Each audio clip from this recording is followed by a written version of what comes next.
तीसरी की छात्रा। मैं आज आपको एक कविता सुनाना चाहती हूँ। कृपया ध्यान से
कक्षा का छात्र हुआ। मैं आपको समय के बारे में कुछ बताना चाहता हूँ।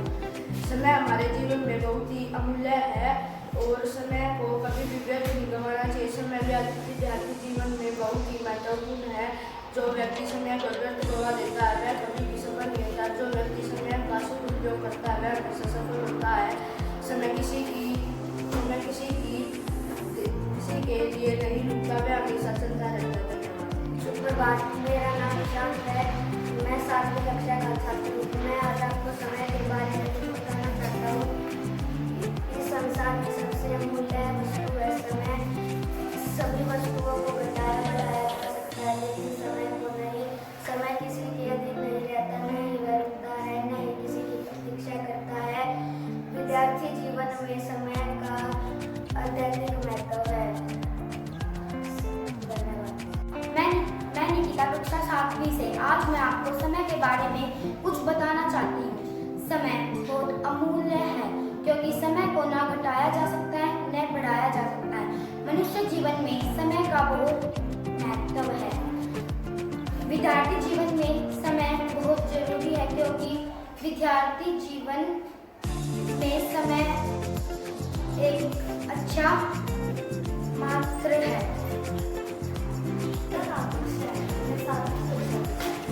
आज मैं आपको समय के बारे में कुछ बताना चाहती हूँ। समय हमारे लिए बहुत कीमती है। हमें समय को व्यर्थ नहीं करना। जो इंसान समय का महत्व जानते हैं उसे जीवन में कभी भी असफलता नहीं होती। इसीलिए हमें हमारे लिए समय को कीमती है। चाहे वो रेत घड़ी या फिर सूरज या चाँद से समय देखते हो। हम समय हमेशा देखते रहते हैं। लैपटॉप और फोनों में भी आजकल समय है। समय पे मैं कुछ लाइन बोलना चाहता हूँ। हमें कभी भी समय का इंतजार नहीं करना चाहिए क्योंकि समय हमारा इंतजार नहीं करता। समय अपने समय पे ही आता है।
आज मैं आपको हमारे स्कूल के बारे में कुछ बताना चाहती हूँ। मेरे स्कूल का नाम रणवीर सिंह मॉडल स्कूल है।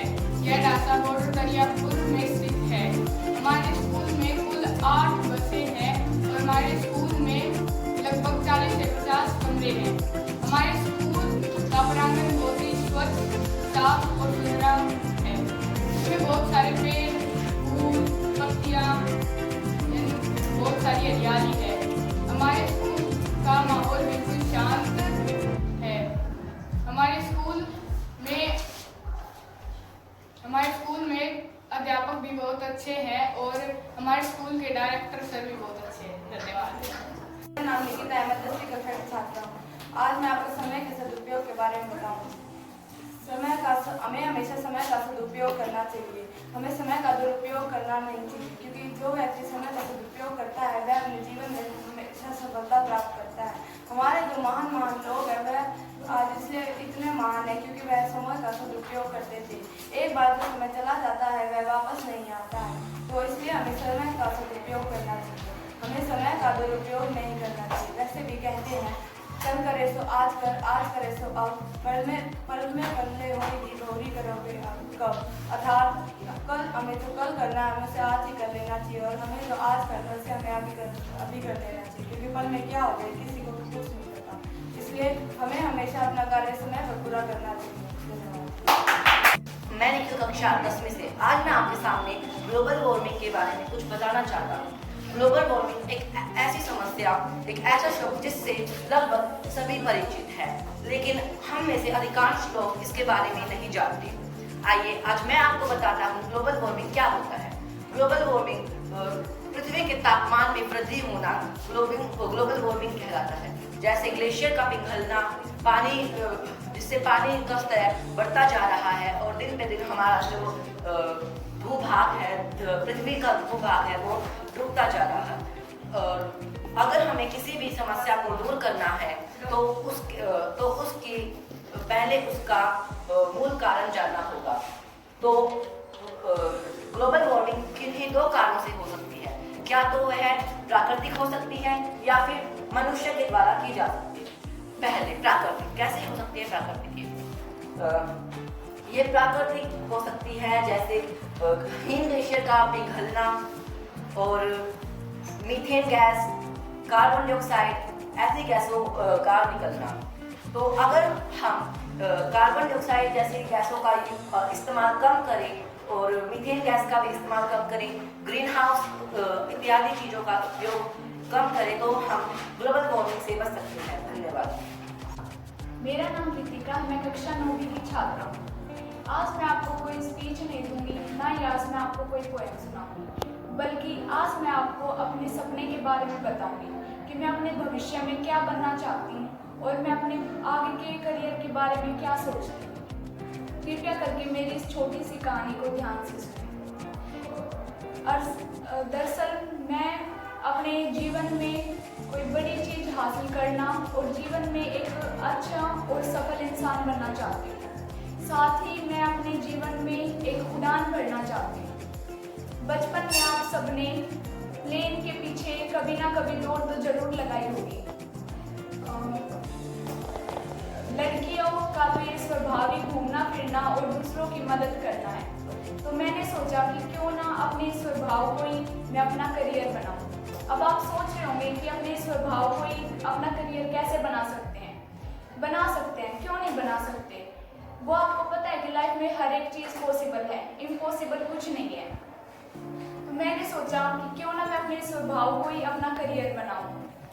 अब जैसा कि आपको पता है कि अपने भविष्य में एशियन सेक्टर ने काफ़ी तरक्की की है और मैं अपनी लाइफ में मेरा सबसे बड़ा सपना यही है कि मैं एयर होस्टेस बनूं और एयर होस्टेस बन के मैं अपनी लाइफ में उड़ान भरूं।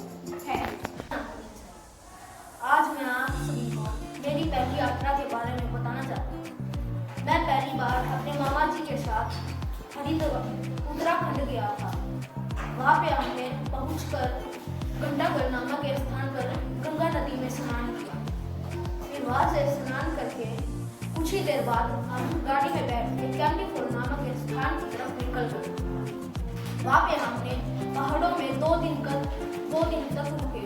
फिर वहाँ से हमने तैराक स्थल में स्नान करके वहाँ से घर की ओर निकल गए। वहाँ से रास्ते में आते हुए हमने बहुत सारे पहाड़ और सुंदर सुंदर नदियाँ देखी। धन्यवाद। मम्मी की छात्रा हूँ। मैं आज आप सभी को पर्यावरण के बारे में बताना चाहती हूँ। जैसा कि आप सभी जानते हैं, हम क्या करते हैं, जो भी हम कुछ भी खाते हैं, क्या करते हैं, हम पर्यावरण को यहाँ वहाँ गिरा देते हैं, और ऐसा हमें नहीं करना चाहिए। हमें पता है क्या करना चाहिए, उन छिलकों को उठा के डस्टबिन के अंदर डालना चाहिए। इससे हमारा पर्यावरण भी स्वच्छ रहेगा और हमें हमारे पास बीमारियाँ भी नहीं आएंगी। जैसा कि आप सभी ये जानते हैं कि फैक्ट्रियाँ हैं, उनसे आप सभी को पता है कितना प्रदूषण फैलता है और कितना नदियों में भी प्रदूषण फैलता है। नदी भी इससे प्रदूषित होती है और हवा भी इससे प्रदूषित होती है। इसीलिए हमें इन कार्यों को नहीं करना चाहिए। धन्यवाद। नाम दुर्गा, मैं कक्षा 8वीं की छात्रा हूँ। आज मैं आपको पर्यावरण के विषय पर कुछ राय बताना चाह रही हूँ। आज के विज्ञान युग में प्रदूषण की समस्या बहुत बढ़ गई है। आज धरती का वायुमंडल इतना विषैला हो गया है कि भीड़ भरे चौराहे पर सांस लेने में दिक्कत महसूस होने लगती है। प्रकृति जब तक संतुलन बना रहेगी तब तक जल और वायु शुद्ध था। कृपया प्रकृति को नष्ट न करें और पर्यावरण को स्वच्छ बनाए रखें। धन्यवाद। शुभ प्रभात, मेरा नाम यश है। मैं 8वीं कक्षा में छात्र हूँ। आज मैं आपको हमारे विद्यालय के विषय में कुछ बताना चाहता हूँ। कृपया करके ध्यान से सुनें। हमारे विद्यालय का नाम रणवीर सिंह मॉडल स्कूल है। यह दरियापुर कासा बॉर्डर के पास स्थित है। हमारे विद्यालय में अनेक प्रकार की लैब है, जैसे रासायनिक विज्ञान की लैब, भौतिक विज्ञान की लैब, जैविक विज्ञान की लैब और सामाजिक विज्ञान की लैब। हमारे विद्यालय के अध्यापक व अध्यापिका बहुत अच्छा पढ़ाते हैं। धन्यवाद। 8वीं की छात्रा हूँ। आज का विषय है पृथ्वी। पृथ्वी गोल है, को जीने लायक बनाना है तो पृथ्वी पर पेड़ लगाने होंगे। जल का कम से कम उपयोग करना होगा। धरती पर कचरा कम फैलाना होगा। प्लास्टिक का भी कम से कम उपयोग करना होगा। इसी प्रकार हमारी स्वच्छ और साफ धरती हो पाएगी। धन्यवाद। मैं 8वीं कक्षा की छात्रा हूँ। आज मैं आपको सदाचार के बारे में कुछ बताना चाहती हूँ। सदाचार का अर्थ है अच्छा आचरण। अच्छा आचरण वह जिसमें व्यक्ति और समाज दोनों का हित हो। अहिंसा, प्रेम, उदारता आदि सदाचार के प्रमुख लक्षण हैं। सदाचार का संबंध मनुष्य जीवन की भावनाओं से है। जो व्यक्ति मन से सत्यनिष्ठ और अच्छे विचार वाला नहीं है, वह सदाचारी नहीं है। सदाचारी व्यक्ति स्वयं सुख का अनुभव करता है तथा और दूसरों का भी भला करता है। अतः जीवन में सदाचार का अनुसरण करना आवश्यक है। धन्यवाद। आज मैं आपको समय के सदुपयोग के बारे में बताना चाहती हूँ। यदि संसार में कोई ऐसा पदार्थ है जो मनुष्य के हिस्से में थोड़ा आया है, जिसके सबसे अधिक अवसर होता है समय। अन्य सभी काम को हम सोच समझ कर करते हैं और समय को नष्ट करने का पीछे नहीं रहते हैं। कबीरदास जी ने कहा है, काल में सो आज कर, आज कर सो आज कर, क्या हाल है? मैं 8वीं कक्षा की छात्रा हूँ। आज का विषय पर्यावरण प्रदूषण की समस्या। आजकल पर्यावरण में प्रदूषण बहुत बढ़ गया है। कभी कभी कैसे वातावरण में बहुत विघटन हो जाती है। बड़े बड़े कारखानों तथा वाहनों से निकलता धुआं वातावरण को अत्यंत प्रदूषित करता है।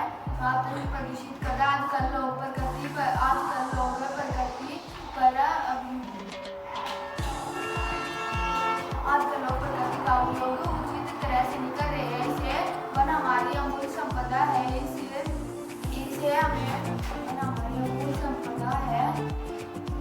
इससे गंगा का जल फैला हो गया है। इसे रोकने के लिए हमें पेड़ लगाने चाहिए। आज मैं आपको प्रदूषण के बारे में बताना चाहता हूँ। वायु प्रदूषण और जल प्रदूषण। वायु प्रदूषण हमारे लिए बहुत हानिकारक है, क्योंकि कारखानों में बनने वाली चीजों का धुआं हमें बहुत नुकसान पहुंचाता है और कार, बस, ट्रक, बाइक आदि से पेट्रोल से चलने वाली चीजों से निकलने वाला धुआं हमारी आंखों में जाकर हमारी आंखें खराब हो सकती है। और जल प्रदूषण हमारे लिए बहुत हानिकारक है।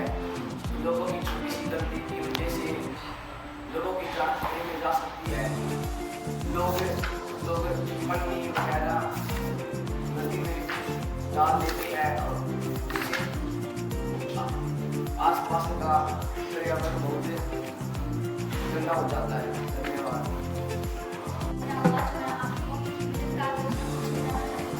मित्रता एक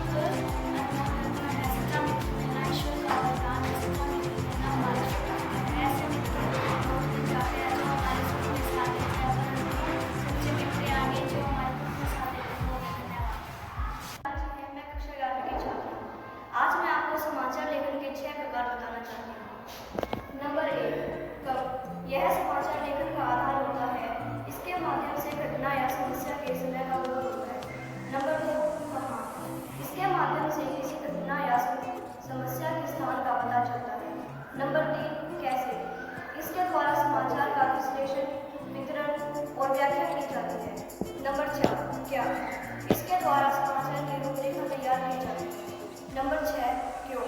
इसके द्वारा समाचार के विवरणात्मक, व्याख्यात्मक और विश्लेषण